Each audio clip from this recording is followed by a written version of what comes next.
मैं हूं मिशेल, आपकी दोस्त और आपकी इंग्लिश कोच। तो चलिए शुरुआत करते हैं आज के लेसन की।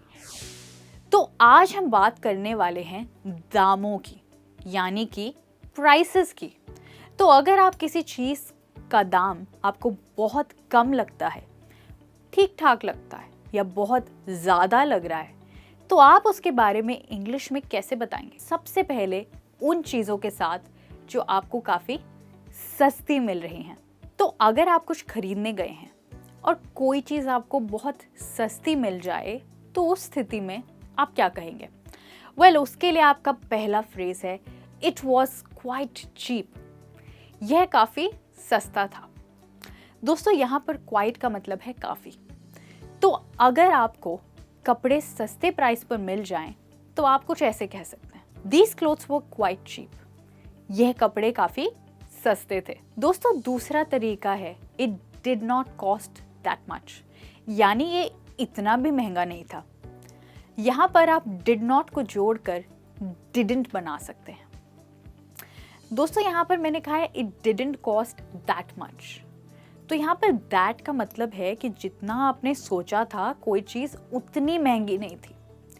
तो अगर आप कोई हेडफोन्स खरीदने गए हैं और आपको लगा था कि वह काफ़ी महंगे मिलेंगे, पर एक्चुअली वो आपको काफ़ी सस्ते मिल गए, तो उस सिचुएशन में आप कहेंगे it didn't cost that much, यानी ये इतने भी महंगे नहीं थे। अब अगर कोई सेल्समैन आपको बताना चाहता है कि किसी चीज़ का प्राइस बहुत कम है, तो वो अक्सर कहते हैं यू पे a lot more for this in other places, यानी आप इसके लिए दूसरी जगहों पर बहुत अधिक पैसे दोगे। तो जब भी कोई शॉपकीपर चाहता है कि आप उनका प्रोडक्ट खरीदें, तब वो इस सेंटेंस का प्रयोग करते हैं, यू पे a lot more in other places for these pair of shoes. आप इन जूतों के लिए दूसरी जगहों पर इससे बहुत ज़्यादा पैसे दोगे। तो ये भी एक तरीका है कहने का कि कोई चीज़ यहाँ पर बहुत सस्ती मिल रही है। अब अगर आपको कोई चीज़ सच में काफ़ी सस्ती मिल जाए, तो आप कहेंगे it was a real bargain, यानी ये तो बहुत अच्छा सौदा था। जब आपको लगे कि आपको कोई चीज़ बहुत ही सस्ती मिल गई है, तो आप इस सेंटेंस का इस्तेमाल करेंगे। यहाँ पर आप रियल वर्ड को स्ट्रेस करेंगे और कहेंगे it was a real bargain.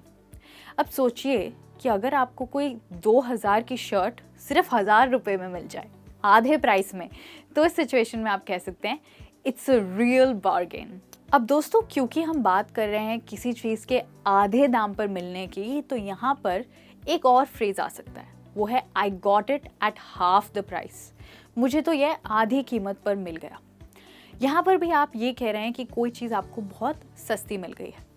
तो अगर आपको आपकी फेवरेट बुक आधे दाम पर मिल जाए, तो आप कहेंगे I got this book for half the price at the book fair. ये बुक मुझे बुक फेयर में आधे दाम पर मिल गई। अगर ऐसा हो जाए तो मुझे पता है आप तो खुशी हो जाएंगे। अगला तरीका होगा it was cheaper then usual, यानी ये सामान्य से सस्ता था। तो जब कोई वस्तु आपको यूजुअली यानी अक्सर ऊंचे दाम में मिलती है, पर आपको वो एक्चुअली बहुत सस्ती मिल जाए, तो आप इस सेंटेंस का प्रयोग करेंगे। जैसे कि आप कहेंगे I am really fond of this ice cream and today I got it for cheaper than usual. मुझे सच में ये आइसक्रीम बहुत पसंद है, पर आज तो ये मुझे बहुत ही सस्ते दाम पर मिल गई। अब दोस्तों, एक सेंटेंस है जो आप डिस्काउंट के लिए इस्तेमाल करते हैं, वो है इट्स 20% ऑफ। इस सेंटेंस में आप परसेंटेज बदल सकते हैं। कोई चीज़ आपको 50% ऑफ पे भी मिल सकती है, यानी आधे दाम पर, तो आप कह सकते हैं इट्स 20% ऑफ। और मुझे लगता है आपने by one get one scheme के बारे में तो सुना ही होगा। क्या आप जानते हैं उसमें क्या होता है? आप एक प्रोडक्ट खरीदते हैं और दूसरा आपको मिलता है मुफ्त। तो इसके लिए आप कह सकते हैं I got 2 for the price of 1, यानी मुझे एक प्राइस में 2 चीज़ें मिल गई। और अगर कोई चीज़ आपको सच में बेहद ही सस्ती मिल जाए, तो उसके लिए आप कहेंगे it was dirt cheap. It was dirt cheap, यानी ये तो बहुत ही सस्ता था। तो अगर आपको सोचिए सिर्फ 70 रुपीज़ में पूरा का पूरा लंच खाने को मिल जाए, तो वो एक्चुअली काफ़ी सस्ता होगा, स्पेशली अगर आप मुंबई या दिल्ली में रहते हैं तो उसके लिए आप कहेंगे I got this meal for 70 rupees, it was dirt cheap. ये पूरा का पूरा लंच मील मुझे सिर्फ 70 रुपये में मिला। ये तो बेहद सस्ता था। अब बात करते हैं एवरेज प्राइस की, यानी अगर कोई वस्तु आपको सही सही दाम पर मिल जाए तो आप क्या कहेंगे? वेल, एवरेज प्राइस के लिए आप कुछ ऐसे इंग्लिश में बात कर सकते हैं। आप कह सकते हैं इट वॉज क्वाइट रीजनेबल। तो जब किसी वस्तु की कीमत रीजनेबल होती है तो वो उचित होती है, यानी ना तो वो सस्ती होती है और ना ही वो महंगी होती है। इसका एक एग्जाम्पल देखते हैं। Service provided in that restaurant is at a reasonable cost. उस रेस्टोरेंट में उचित मूल्य पर सर्विस की जाती है, यानी आपको खाना खिलाया जाता है। आप एक और चीज कह सकते हैं, आप कह सकते हैं it was good value for money, यानी वह मेरे पैसे के लिए अच्छा मूल्य था। जब आप इस वाक्य का उपयोग करेंगे तो इसका मतलब है कि कोई चीज बहुत महंगी हो सकती थी पर आपको बहुत सही दाम पर मिल गई। अब अगर आपको किसी चीज का प्राइस ठीक ठाक लग रहा है और आप उससे खुश हैं तो आप कहेंगे I am happy with the price, यानी कि मैं कीमत से खुश हूं। इसके सिवा दोस्तों आप दैट्स अ गुड प्राइस भी कह सकते हैं, जिसका मतलब है यह एक अच्छी कीमत है। अब दोस्तों हम बात करने वाले हैं एक्सपेंसिव चीज़ों के बारे में। तो जब आपको कोई वस्तु एक महंगे प्राइस पर मिलती है तो आप इंग्लिश में कैसे बताएंगे? आइए सीखते हैं। तो अगर कोई चीज़ आपको महंगे प्राइस पे मिले तो आप कहेंगे that's a little outside my budget, मतलब यह मेरे बजट से थोड़ा बाहर है। अब यही बात कहने का आपके पास एक और तरीका है, आई कांट अफोर्ड इट, मैं ये नहीं खरीद सकती। वेल दोस्तों, अफोर्ड का मतलब होता है कि आपके पास किसी चीज़ को खरीदने के लिए पर्याप्त पैसे नहीं है, तब आप कहेंगे आई कांट अफोर्ड इट या फिर it's a little outside my budget. अब सोचिए दोस्तों, अगर आप किसी के साथ शॉपिंग पर जा रहे हैं और आपके फ्रेंड आपको कहते हैं कि ये वाला फ़ोन खरीद लो, ओके, या फिर कोई पर्टिकुलर ब्रांड सजेस्ट करते हैं कि इसी ब्रांड का फ़ोन खरीदिए, पर आपके बजट से वो ब्रांड काफ़ी बाहर है, तो उसके लिए आप कहेंगे Apple is a little outside my budget, Apple मेरे बजट से थोड़ा बाहर है। या फिर दोस्तों आप सेकंड फ्रेज का इस्तेमाल कर सकते हैं, आप कह सकते हैं sorry I can't afford Apple, माफ़ करना मेरे पास एप्पल खरीदने के लिए पर्याप्त पैसे नहीं हैं। दोस्तों अगला ऑप्शन है आपके लिए, आप कह सकते हैं दैट्स अ बिट स्टीप। दोस्तों स्टीप का मतलब होता है ऊंचा। तो जब आप पहाड़ पे चढ़ते हैं और उसकी ऊंचाई काफ़ी सीधी हो तो आप कहेंगे दैट्स अ बिट स्टीप, यानी वह काफ़ी ऊंचा, उस पर चढ़ना मुश्किल है। अब इसी वर्ड को हम महंगी चीज़ों के लिए भी यूज़ करते हैं। अब सोचिए अगर आप कोई ड्रेस खरीदने गए हैं और वो आपको थोड़ी ज़्यादा महंगी लग रही है, उस समय आप कह सकते हैं this dress is a bit steep, ये ड्रेस थोड़ी ज़्यादा महंगी है। या फिर आप कह सकते हैं दैट्स अ बिट प्राइसी। तो यहाँ पर हमने सिर्फ स्टीप की जगह प्राइसी लगा दिया। दोस्तों प्राइसी का मतलब भी होता है एक्सपेंसिव।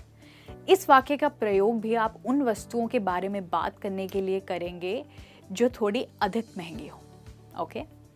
तो इसको आप किसी ड्रेस के लिए यूज़ कर सकते हैं, ठीक है, या किसी घर के लिए यूज़ कर सकते हैं। आप कह सकते हैं this house is a bit pricey for this area, ये घर इस एरिया के लिए थोड़ा ज़्यादा ही महंगा है। या फिर आप कह सकते हैं I really like this new restaurant, it's a bit pricey but the food is worth it, यानी मुझे ये नया रेस्टोरेंट बहुत पसंद आया, बस ये थोड़ा महंगा है पर यहाँ का खाना दाम के बिल्कुल लायक है। उसको आप कहेंगे वर्थ इट, यानी जितने आपने पैसे दिए उतनी ही अच्छी आपको चीज़ मिली।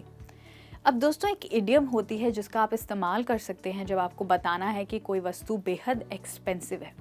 उसके लिए आप कह सकते हैं cost N arm and leg. तो इसका मतलब है कि कोई वस्तु बहुत ही ज़्यादा महंगी है।